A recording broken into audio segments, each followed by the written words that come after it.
Hello नमस्कार दोस्तों, आप सभी लोग कैसे? आई होप आशा करते हैं आप लोग बहुत ही बेस्ट होंगे, जबरदस्त होंगे। तो आइए आज हम बात करते हैं आध्यात्मिक जगत की। जैसे आपको कहीं जाना है, दिल्ली, मुंबई, पंजाब, हरियाणा, कहीं भी जाना है, तो वहां जाने के लिए आपके पास कोई प्लान हो जाए, कोई तैयारी होनी चाहिए, क्योंकि अब अचानक तो वहां जाएंगे नहीं। अगर जा रहे हैं तो कोई काम से ही जा रहे होंगे, और कोई काम से जा रहे हैं तो उसकी कोई तैयारी होगी।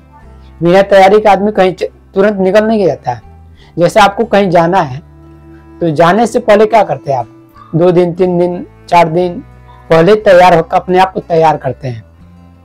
क्या क्या लेके जाना है, क्या क्या सामान चाहिए, और कौन से रास्ते से जाना है, ये सारी चीज आप तैयार करते हैं। तैयार करने के बाद ही आप वहां जाते हैं। तो इसी तरह से आध्यात्मिक जगत में भी है। आध्यात्म में भी आप ज्ञान प्राप्त करना तो चाहते हैं, लेकिन उसकी तैयारी नहीं करते हैं। तो आपको ज्ञान प्राप्त करना है तो उसकी पहले तैयारी करनी पड़ती है। किसी भी काम को करने के लिए उसकी तैयारी करनी पड़ती है। जैसे आपको तैयारी करना है, अधिकारी बनना है तो अधिकारी बनने के लिए आपको पढ़ाई करना पड़ेगा, तैयारी करना पड़ेगा। फौज में जाना है तब उसकी तैयारी करनी पड़ेगी। यानी कोई भी काम करना है तो उसकी आपकी तैयारी करनी पड़ेगी, तभी वो लक्ष्य आपको मिलेगा। और उस लक्ष्य को प्राप्त करने में बहुत सारे प्रोसेस भी होते हैं, बीच में उस राह से गुजरना होता है। तो मैं बात करना चाहूंगा, आपको आज बात करूंगा आध्यात्मिक जगत में। आध्यात्मिक जगत में लोग सब जानते हैं कि मुझे ज्ञान प्राप्त करना है, और उस ज्ञान प्राप्त करने के लिए लोग कोई विपश्यना कर रहा है, कोई सन्यासी बन रहा है, कोई जंगल में जाकर तपस्या कर रहा है, कोई मेडिटेशन कर रहा है, मतलब तमाम तरह की चीजें कर रहे हैं। यानी ये पता है कि मुझे जाना कहाँ है, लेकिन लोगों को ये पता है कि जाना कहाँ है, लेकिन कौन से रास्ते से जाना है, कौन से गाड़ी में बैठ के जाना है, पता नहीं है। इसलिए कोई व्यक्ति वहां पहुंच नहीं पा रहा है। उस सत्य के मार्ग को, सत्य के ज्ञान को कोई प्राप्त नहीं कर पा रहा है। क्योंकि अगर रास्ता मालूम होता तो आप अंदाजा लगा सकते हैं, भगवान बुद्ध को गए हुए कम से कम 2.5-3 साल से ज्यादा हो गया इस दुनिया छोड़े हुए। कबीर साहब को, रविदास को, ये काफी समय हो गया इन लोगों को यहाँ से गए हुए। लेकिन आज कोई कबीरदास, रविदास, बुद्ध, तुकाराम क्यों नहीं पैदा हो रहा है? कारण क्या है? कारण ये कि रास्ता पता नहीं है। जाएंगे किससे, कौन सी गाड़ी पकड़े, कौन रास्ता पकड़े हम वहां पहुंच जाए, ये पता ही नहीं है। और बार बार वही गलती कर रहे हैं, उसी ट्रेन में बैठ रहे हैं जो गाड़ी वहां जाता ही है। जैसे आपको दिल्ली जाना है तो दिल्ली जाने वाली गाड़ी में बैठोगे तभी तो दिल्ली आओगे। आप जाना दिल्ली और बैठ गए हैदराबाद की गाड़ी में तो दिल्ली कैसे पहुंचोगे भाई? नहीं पहुंच सकते, स्वाभाविक है। दिल्ली जाना तो दिल्ली वाली गाड़ी में बैठना पड़ेगा, और उसकी तैयारी भी करनी पड़ेगी आने के लिए। तो इसी तरह आध्यात्मिक जगत में क्या होता है कि आपको ज्ञान प्राप्त करना है, ये सबको पता है, लेकिन प्राप्त करें कैसे, उसका तरीका क्या है, रास्ता क्या है, आज इसी के बारे में हम चर्चा करेंगे बढ़िया से। देखिए, आपको इस फील्ड में अगर आना चाहना, जो भी संत महात्मा अगर सुन रहे हैं मुझे, तो अगर आप सच में उस सत्य को के ज्ञान को प्राप्त करना चाहते हैं, उस बोधि को प्राप्त करना चाहते हैं, इसको कबीर साहब ने प्राप्त किया, रविदास ने प्राप्त किया, तुकाराम ने प्राप्त किया, गुरु घासीदास ने प्राप्त किया, बुद्ध ने प्राप्त किया, ओशो ने प्राप्त किया, सदगुरु ने प्राप्त किया, उस मुकाम को हासिल करना चाहते हैं, तो आपको क्या करना पड़ेगा? पहले अपने आप को तैयार करना पड़ेगा। क्योंकि किसी भी काम को करने के लिए पहले अपने आप को तैयार करना पड़ता है। जैसे आपको अधिकारी बनना है तो अधिकारी बनने के लिए, जैसे फौज में जाना है तो आपको फौज बनने के लिए तैयारी करनी पड़ेगी, रोज सुबह जाकर दौड़ लगाना पड़ेगा। जैसे आपको कोई भी कंपटीशन पास करना तो उसकी तैयारी करनी पड़ेगी, या कहीं यात्रा करने जा रहे हैं, कहीं किसी ठिकाने पर जा रहे हैं तो उसकी तैयारी करनी पड़ती है। इसी तरह से ज्ञान प्राप्त करने के लिए पहले अपने आप को तैयार करना पड़ता है, जो मैक्सिमम लोगों को पता नहीं है। कोई मेडिटेशन कर रहा है, कोई ध्यान कर रहा है, कोई जंगल में जाकर सन्यासी बन रहा है, कोई कुछ कर रहा है, इससे कुछ नहीं मिलने वाला है। तरीका क्या है, रियल तरीका क्या है, उसके बारे में मैं चर्चा करूंगा। क्योंकि ये जो भ्रम में, इतना ज्यादा भ्रम फैला दिया गया चारों तरफ कि लोग अंधविश्वास में आकर के जगह जगह की तरह तरह की चीजें कर रहे हैं, लेकिन फिर भी उनको सफलता नहीं मिल रही है। अगर सफलता मिलती तो आज जरूर कोई समझे कि बुद्ध, कबीर, रविदास, ओशो जरूर पैदा होता, लेकिन आज कोई पैदा क्यों नहीं हो पा रहा है? क्योंकि उनको तरीका नहीं है, रास्ता ही नहीं मालूम है, कैसे कैसे जाएंगे वहां पे और कैसे उसको प्राप्त करें। तो देखिए, सबसे पहले क्या करते हैं, पहले आपको कुछ काम करना पड़ेगा, और काम यह है, देखिए कुछ रूल है, रेगुलेशन है, कुछ अनुशासन है, क्योंकि बगैर अनुशासन का आप कुछ नहीं कर सकते, आप किसी भी चीज में सफल नहीं हो सकते। अनुशासन बहुत जरूरी है। अनुशासन क्या रखना आपको, इसका कुछ तरीका है। तरीका यह है, सबसे पहले देखिए, ज्ञान प्राप्त अगर करना चाह रहे हैं तो आपको सोने और जगने का टाइम फिक्स करना पड़ेगा 2-3 महीने तक। और टाइम क्या होगी, वो टाइमिंग आपका होगा रात में 9 बजे आपको सो जाना है, क्योंकि 9 से 12 सोने का समय होता है, और इस समय में अगर सो लेते हैं तो आपको फिर उसके बाद पूरी रात में सोने की जरूरत नहीं पड़ेगी। 3 घंटे में जो अगर नींद, 3 घंटा जो है नींद के टाइम होता है, इसमें में आपने अगर सो लिया तो समझिए पूरी रात की नींद आपको मिल जाती है। और जगने का टाइम आपका सुबह 3 बजे, क्योंकि 3 से 5 ब्रह्ममुहूर्त का समय होता है। 3 से 5 ब्रह्ममुहूर्त का समय होता है, तो इसमें आपको जगना एकदम अनिवार्य है। क्यों? क्योंकि आप सत्य का ज्ञान प्राप्त करने जा रहे हैं, तो ये ज्ञान इतनी आसानी से नहीं मिल जाएगा। इसके लिए आपका समझिए कि त्याग करना पड़ेगा। अभी मैं बताऊंगा कि क्या क्या त्याग करना पड़ेगा। तो सबसे पहला काम है कि आपका ये सोने और उठने का जो रूटीन है, इसको चेंज करना पड़ेगा। आपको 9 बजे सो जाना है और सुबह 3 बजे जग जाना है। अब जग के करेंगे क्या? अब जग के क्या करना है, आपको कुछ काम करना है। जैसे आप किसी घर में कोई सामान बाहर से लाकर रखना चाह रहे हैं, किसी भी कमरे में बाहर से कोई सामान ला करके रखना चाह रहे हैं, वो कमरा ऑलरेडी पहले से ही कूड़ा करकट से, कबाड़ से भरा हुआ है, तो बाहर की सामानें कैसे उसमें आएगी? नहीं आएगी, स्वाभाविक नहीं आएगी। तो आपको क्या करना पड़ेगा, पहले उसकी सफाई करनी पड़ेगी, क्योंकि वो कमरा जब तक खाली नहीं होगा, सफाई नहीं होगी, तब तक आप बाहर से कोई सामान नहीं रख सकते हैं। उसी तरह से ये मन रूपी जो घर है, कमरा है, इसकी सफाई करनी पड़ेगी। और इसको सफाई करने के लिए क्या करना पड़ेगा, आपको सुबह 3 बजे जगना पड़ेगा, और जग के क्या करना पड़ेगा, मेडिटेशन करना पड़ेगा, ध्यान करना पड़ेगा। क्योंकि ये ध्यान ही है जिसके द्वारा ये मन की सफाई होती है। इसे ज्ञान नहीं प्राप्त होता है, सिर्फ सफाई होती है। ये भी बता रहा हूँ, विपश्यना करते हो, ध्यान करते हो, इससे आपको ज्ञान की प्राप्ति नहीं होगी, सिर्फ सफाई होगा। बस एक सीढ़ी तक, एक लेवल तक पहुंचोगे, बस उतना ही काम है इसका, और कुछ नहीं काम है। आपको सुबह उठकर रोज क्या करना है, 1 से 2 घंटे डेली आपको ध्यान करना है, मेडिटेशन करना है, विपश्यना करना है, ताकि आपके अंदर उस कूड़ा करकट जितना भरा हुआ है उसकी सफाई हो जाए। क्योंकि जब तक सफाई नहीं होगी तब तक बाहर से कोई भी सामान आप रख नहीं सकते हो। जैसे गिलास है, गिलास जल से भरा हुआ है और आपको बाहर से उसमें जल डालना है, तो बाहर से अगर उसमें जल डालोगे तो क्या होगा, जल सारा वेस्ट जाएगा, खत्म, बर्बाद हो जाएगा, अंदर गिलास के अंदर नहीं जाएगा। क्योंकि गिलास के अंदर ऑलरेडी जल भरा हुआ है, उसको पहले खाली करो, फिर तभी भर पाओगे। उसी तरह ये ज्ञान है, सत्य का जो ज्ञान है, ये ऐसे नहीं होता है, ये तभी फलता फूलता है जब अंदर के सारे कचड़े साफ करोगे। अब दूसरी बात यह है, सफाई की बात हो गई, किसके द्वारा साफ करना है। अब बात यह है कि हमको सफाई करना है, कमरे के अंदर घुसना है, तो कोई रास्ता होगा, दरवाजा होगा। बिना रास्ते दरवाजे का हम कैसे घुसेंगे? अगर घुसेंगे तभी तो सफाई करेंगे। तो घुसने के लिए हमारे पास रास्ता होनी चाहिए, पता होनी चाहिए कि कौन से रास्ते से घुसना है। तो मैक्सिमम लोगों को यही पता नहीं है कि रास्ता किस रास्ते से अंदर घुसे, तो कैसे घुसोगे? तो घुसने का भी रास्ता है। क्या रास्ता है? 2 ही रास्ते हैं घुसने के लिए, और ये ज्ञान मुझे ओशो से मिला। ओशो ने बताया, इस पर बहुत बढ़िया डिटेल चर्चा किया कि आपको अपने अंदर घुसना, तो उसके 2 ही रास्ते हैं, एक ध्यान से घुस जाओ या दूसरा प्रेम से घुस जाओ। प्रेम और ध्यान 2 ही है। तो ध्यान के द्वारा भगवान बुद्ध ने ज्ञान प्राप्त किया था। दुनिया में अगर किसी ने ध्यान के द्वारा ज्ञान प्राप्त किया था तो वह एक ही व्यक्ति है, सिंगल व्यक्ति है, वो भगवान बुद्ध है। अब बाकी जितने संत महात्मा दिखाई दे रहे हैं, चाहे आपका तुकाराम का ले लो, कबीरदास का ले लो, रैदास का ले लो, आपके गुरु घासीदास का ले लो, ओशो का ले लो, सदगुरु का ले लो, ये जितने भी दिखाई दे रहे हैं, सबने प्रेम के द्वारा ज्ञान प्राप्त किया, मैत्री के द्वारा ज्ञान प्राप्त किया, इस्तेमाल करके। इसका बहुत बड़ा फार्मूला है, मैं आपको आगे वीडियो बताऊंगा। तो इसके द्वारा ज्ञान प्राप्त किया है। तो आपको क्या करना पड़ेगा, ये 2 ही रास्ते हैं, ध्यान या प्रेम। इससे आपको अपने अंदर घुसना है। और घुसने के बाद क्या करना है, उस कमरे की सफाई करना है।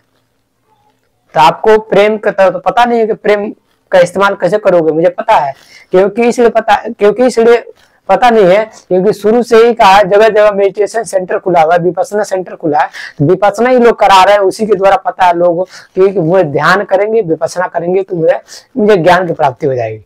लेकिन मैं आपको बता दे रहा हूँ, ये भ्रम में है, कोई भी ज्ञान की प्राप्ति कुछ नहीं होने वाला है। अगर ज्ञान की प्राप्ति हो जाती तो जो विपස්සना करवा रहा है, जो गुरु बना हुआ है, इतने दिनों से गुरु बन के सिखा रहा है, सबसे पहले तो उसको ज्ञान की प्राप्ति होनी चाहिए,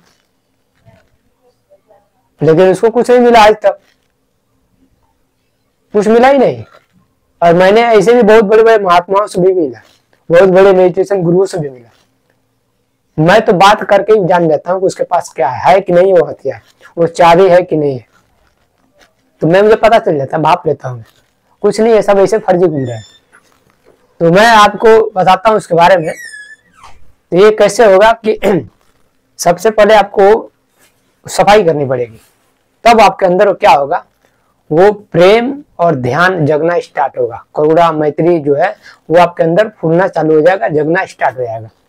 और जैसे ही आपको अंदर ये भाव पैदा होने लगेगा, तो आपको क्या करना है, एक सीक्रेट का इस्तेमाल करना है, जिसको बहुत कम लोग ही जानते हैं, इस्तेमाल कर पाते हैं। हमें एक चीज सिखाया गया कि ध्यान के द्वारा ज्ञान प्राप्त होता है, लेकिन ऐसा कुछ नहीं है। क्योंकि ये मैं ये नहीं बोल रहा हूँ नहीं होता है, ध्यान द्वारा ज्ञान प्राप्त होता है, क्योंकि क्या रास्ता बहुत ज्यादा कठिन है।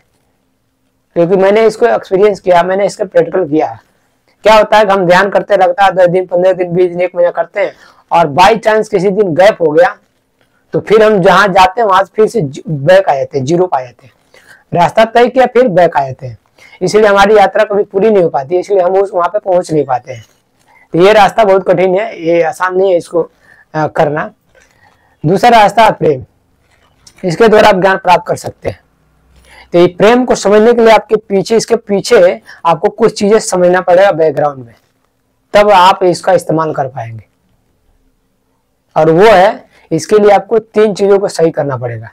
और 3 चीजें क्या है, पहला है विचार, सोच को सही करना पड़ेगा। दूसरा वाणी, इसको ठीक करना पड़ेगा। और तीसरा ये शरीर, तन, इन 3 चीजों को आपको साफ करना पड़ेगा, क्योंकि जब तक इसकी सफाई नहीं होगी तब तक आपको कुछ नहीं मिलने वाला। ये कबीर साहब ने बोला है कि तन का जोगी सब करे, मन का बिरला कोई, सब सिद्धि सहदे पाइए जो मन जोगी हो। मतलब इस शरीर को हम लोग सारे लोग नहलाते धुलाते, ट्रेन पाउडर सब लगाते हैं, लेकिन मन की सफाई बिरला ही, कोई ऐसा ही बाई चांस ही कोई व्यक्ति करता है। और जो इस मन की सफाई कर लेता है, उसको सारी सिद्धियां सहजे ही प्राप्त होती है, ऐसे ही प्राप्त होता है। उसको कोई समझिए कि कहीं जाने कूदने फानने की जरूरत नहीं है, कोई जंगल सन्यासी कुछ बनने की जरूरत नहीं है, सब कुछ मिल जाएगा यहीं घर बैठे। लेकिन उसकी सफाई करना पड़ेगा। तो सफाई करने के लिए आपका कुछ तरीके मैं बता रहा हूँ।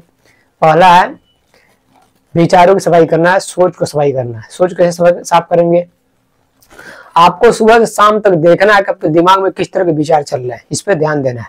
क्योंकि सोच आपकी जो अगर सही नहीं होगी, विचार सही नहीं होगा, आपका माइंड दिन भर इधर उधर घुमाता रहेगा, तो आपके लाइफ में फिर वही घटनाएं घटित होती रहेगी। इस पे आपको ध्यान देना कि सुबह शाम तक माइंड में क्या चलना है। इसके लिए क्या करना, आपको 24 घंटे एकदम अलर्ट रहना है, अलर्ट मोड में रहना है। जब भी आप सो के जगते हो तो अलर्ट मोड में हो जाओ। अलर्ट मोड में होकर क्या करना है, आपका सारा ध्यान दिमाग में लगाना है। दिमाग में किस तरह क्या बात चल रहा है, दिमाग आपका कहाँ ले जा रहा है। जैसे ही कोई बात अगर आती है तुरंत उसको पकड़ो, उसे सवाल जवाब करो। जैसे आप किसी कंपनी में जाते हो तो कंपनी के बाहर सिक्योरिटी गार्ड खड़े रहते हैं, जैसे ही जाते हो सिक्योरिटी गार्ड रोक लेता है, कहता है भाई कहाँ जा रहे हो, किससे मिल रहा है, नाम दो, नंबर दो, पता दो, तब अंदर जाने देंगे। इसी तरह से आपको अपने दिमाग का क्या सिक्योरिटी गार्ड बनना है। देखना है किस तरह के विचार आ रहे हैं। जैसे कोई बात है तुरंत उसको रोकना है, उससे सवाल जवाब करना है कि भाई तुम कहाँ जा रहे हो, तुम क्यों आए हो मेरे पास, तुम्हारे पास तुम्हारी जरूरत नहीं है मुझे। तो जब उससे सवाल जवाब करोगे तो वो साइड हो जाएगा। फिर ये जो ऊर्जा जो डेली खत्म हो रहा है, ये ऊर्जा आपकी बचेगी। जैसे हम कोई खाना खाते हैं, खाना खाने के बाद क्या होता है, 50% ऊर्जा जो होता है हमारा दिमाग खत्म कर देता है इधर उधर सोचवा करके, और 50% जो ऊर्जा होता है वो हम बोल कर खत्म करते हैं, आंखों से देख के खत्म करते हैं, काम करके खत्म करते हैं। तो ये क्या होगा कि जो 50% ऊर्जा जो खत्म हो रहा है वो डेली बचत होने लगेगा। और बचत होने लगेगी तो एक समय ऐसा आएगा, बता रहा हूं आपको, कि इसके द्वारा भी आपका बहुत बड़ा परिवर्तन हो जाएगा। क्या परिवर्तन होगा? जैसे देखा होगा कि बिजली डेली जलती रहती है, लाइट जलता है घर में, और कभी कभी क्या होता है देखा ना कि बहुत ज्यादा पावर आता है तो क्या होता है, बल्ब समझिए कि एक्सपायर कर जाता है, पूरा मतलब एक्सपायर होता है, भग जाता है। इसी तरह से आपके अंदर कभी कभी आपके अंदर समझिए ऊर्जा जो इकट्ठा होते रहेगा और एक समय ऐसा आएगा पूरा ब्लास्ट कर जाएगा, और आपको समझिए कि वो जो ज्ञान प्राप्त करना चाहते हैं उस प्रकाशमय हो जाएगा, पूरी तरह बुद्ध की तरह प्रकाशमय हो जाएंगे। ये भी एक तरीका है, लेकिन इसका बहुत ही सावधानी से करना पड़ता है। जो क्या है ना कि इसमें चूंकि आज के सब डिजिटल, चूंकि क्या है ना कि ये काम इसलिए अभी नहीं कर पाता है, डिजिटल समय है, मोबाइल का जमाना है, इंटरनेट का जमाना है, हर व्यक्ति मोबाइल से जुड़ा हुआ है, बिना मोबाइल चलाए कोई काम नहीं हो रहा है। तब जब मोबाइल से आप कनेक्ट रहोगे तो फिर इसको इस्तेमाल नहीं कर पाओगे, क्योंकि ऊर्जा आपकी उधर खत्म हो रही है। माइंड में तमाम प्रकार के विचार जा रहे हैं, आपका माइंड फिर उसमें घूम रहा है, सोच रहा है, सोच कर ऊर्जा खत्म कर रहा है, तो ये ऊर्जा आपका इकट्ठा सेंट्रलाइज होगा ही नहीं।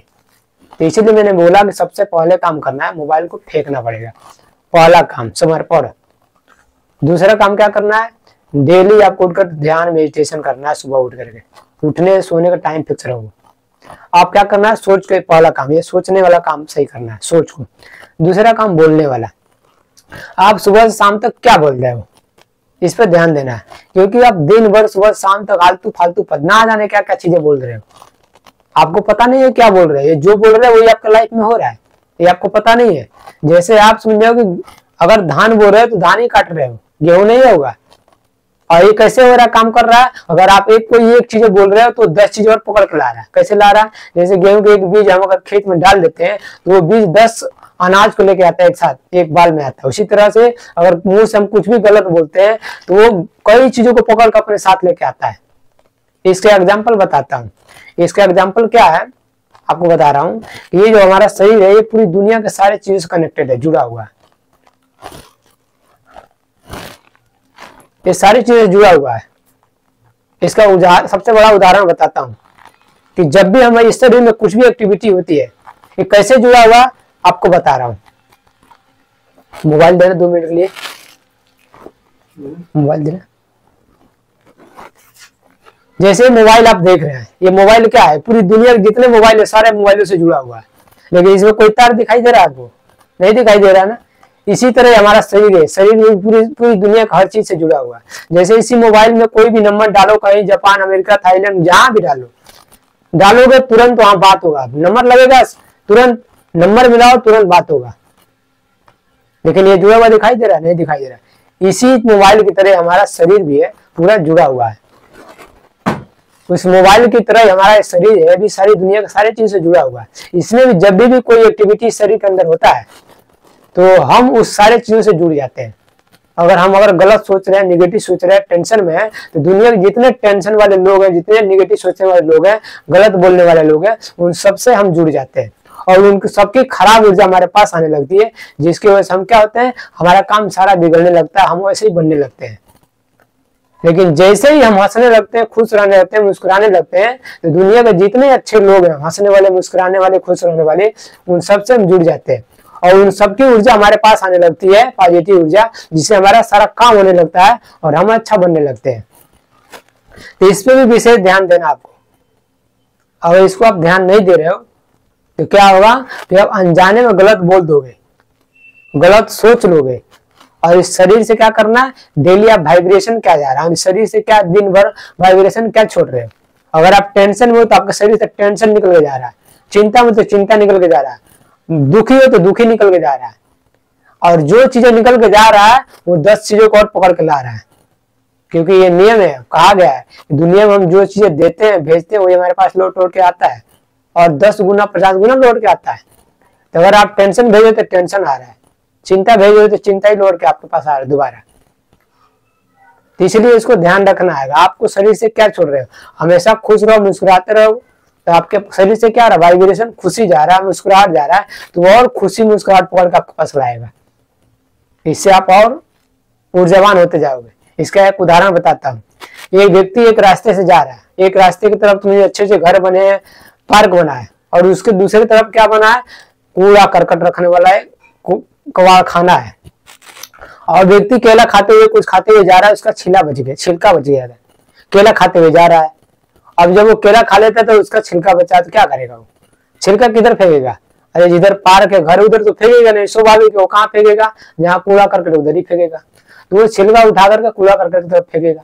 इसी तरह ये यूनिवर्स है, ये प्रकृति है, ये भी क्या करता है, टोकरी में सामान लेके आता है, नाम पैसा शोहरत समृद्धि हंसी खुशी सब कुछ लेके आता है, और देखता है कि कौन दुखी है, टेंशन है, परेशानी में है। जो टेंशन है परेशानी में है वो क्या करता है, कबाड़ कबाड़ की तरफ डाल देता है, और जो अच्छाई अच्छाई की तरफ डाल देता है। जो टेंशन में, चिंता में, परेशानी में, तो उसको ऊपर लाद देता है, कहता है ले भाई टेंशन परेशानी इसको तू झेल।